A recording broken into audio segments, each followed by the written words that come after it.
성경의 처음과 끝을 우리는 너무나 잘 알고 있습니다. 태초에 하나님이 천지를 창조하시니라. 그게 성경의 시작입니다.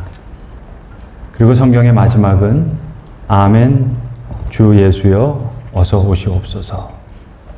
그게 성경의 마지막입니다. 이것이 알파와 오메가입니다. 이것이 시작과 마지막입니다.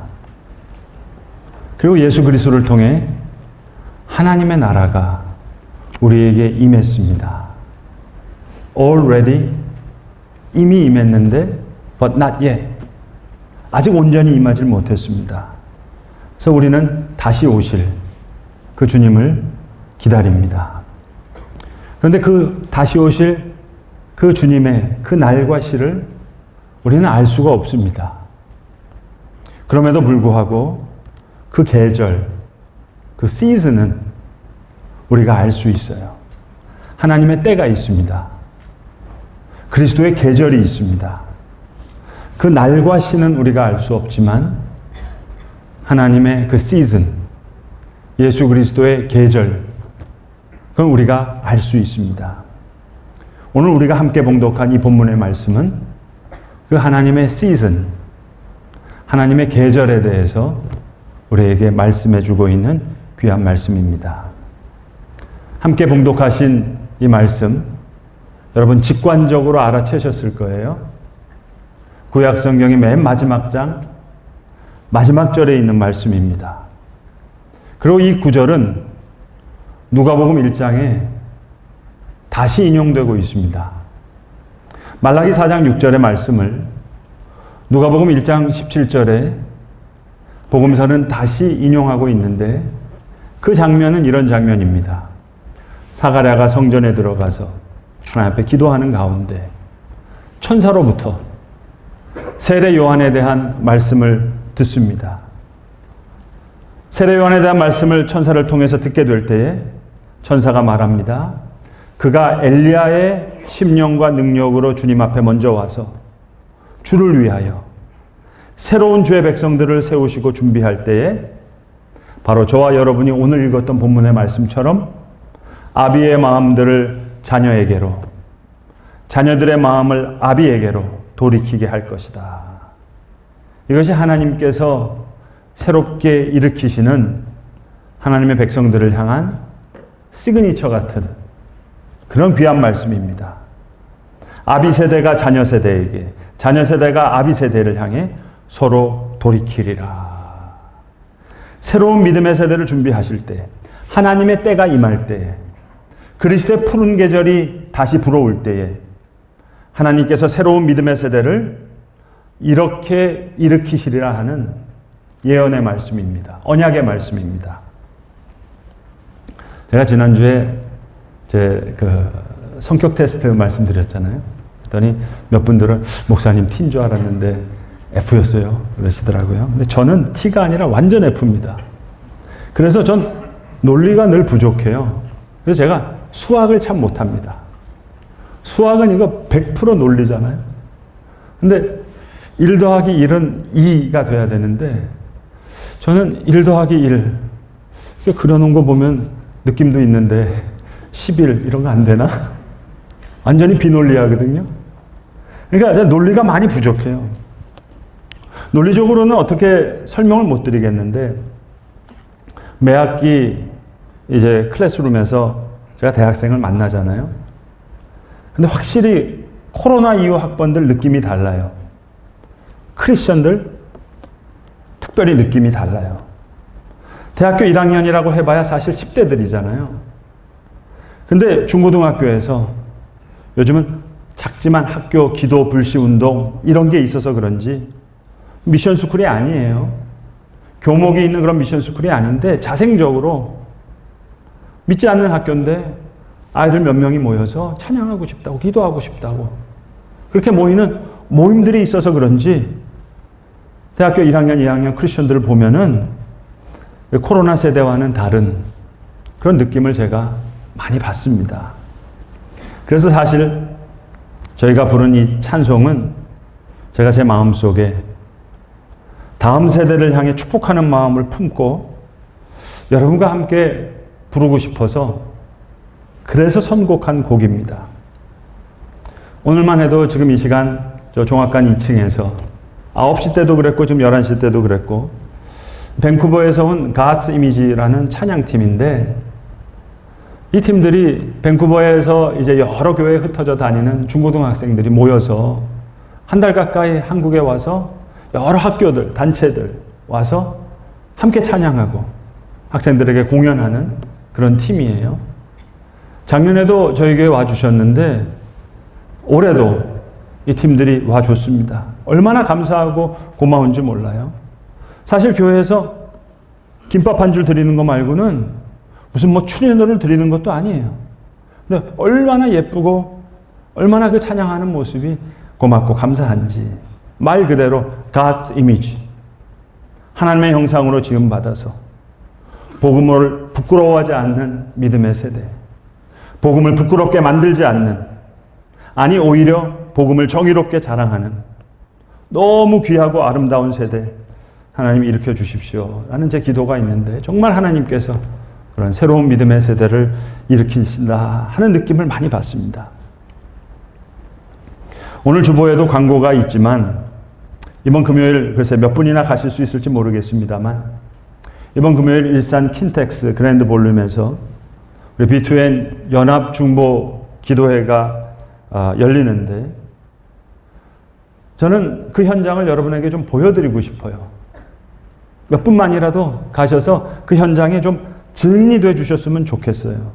얼마나 많은 10대, 20대 아이들이 얼마나 열정적으로 귀하게 찬양하고 기도하면서 우리가 함께 기도하고 있는 이 일을 위해 마음을 같이 하고 열심히 기도하는지. 사실 지지난달에도 저희 교회에서 한 100여 명이 모여서 열심히 기도했어요. 8월 달에 우리 교회에 모였던 이 100여 명의 교우들은 오늘 본문으로 치면 아비 세대예요.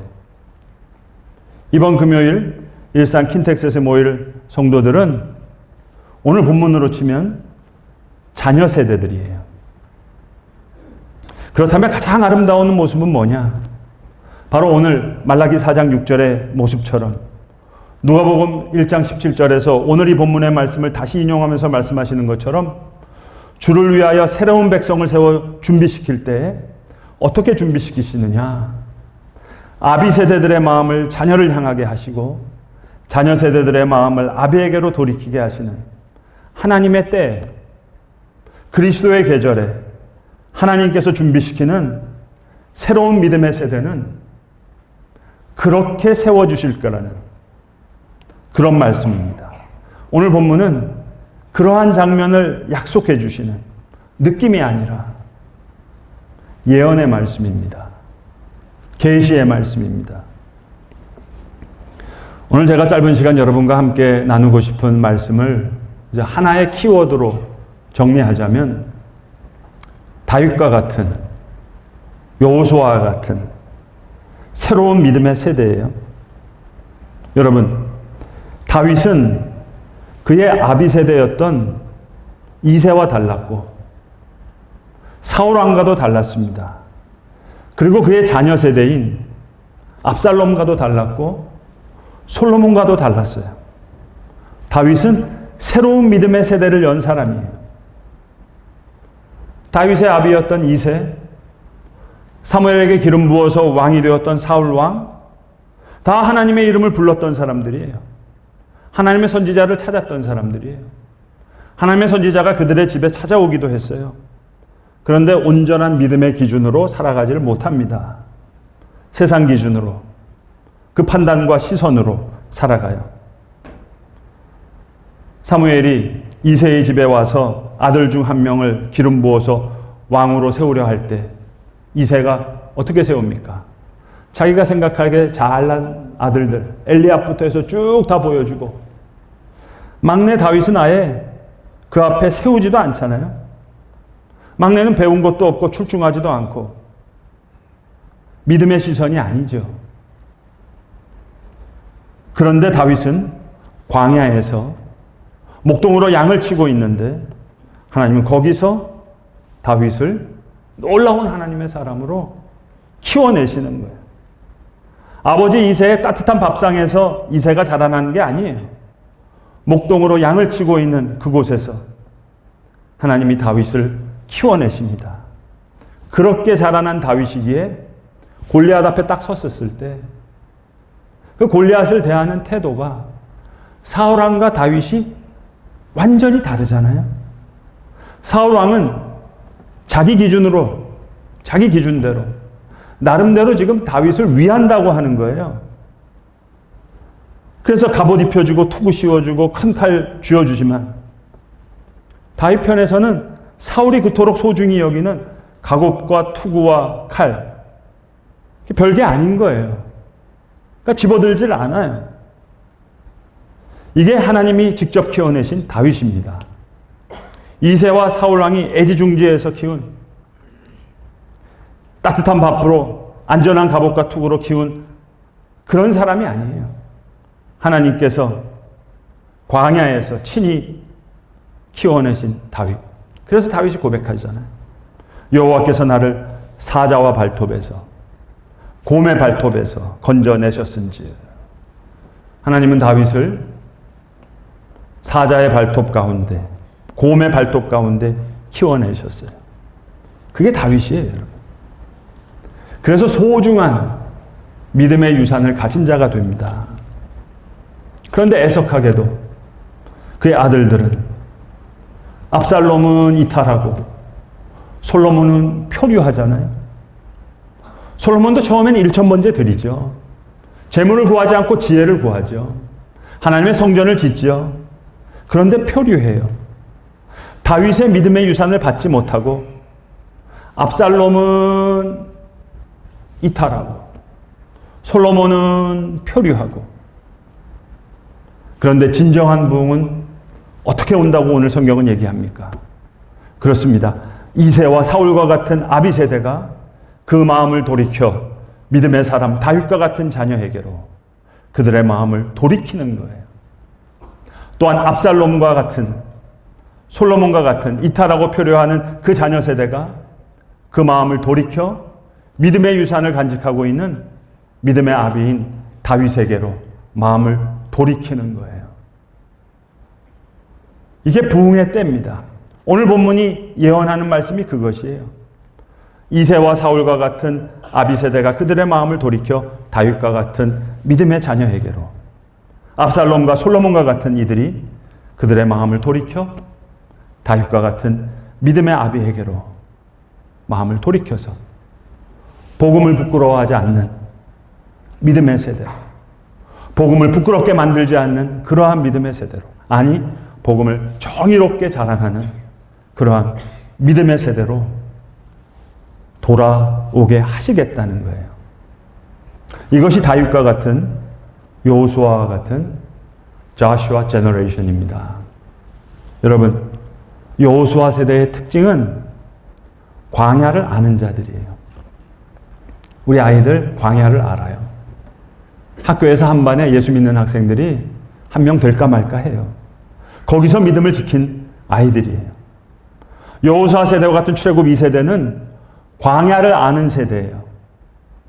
애굽에서 태어난 출애굽 1세들처럼 애굽에서의 고통과 고난은 직접 경험하지 못했지만 광야에서 태어나서 자랐어요. 그리고 아비들의 세대를 봤어요.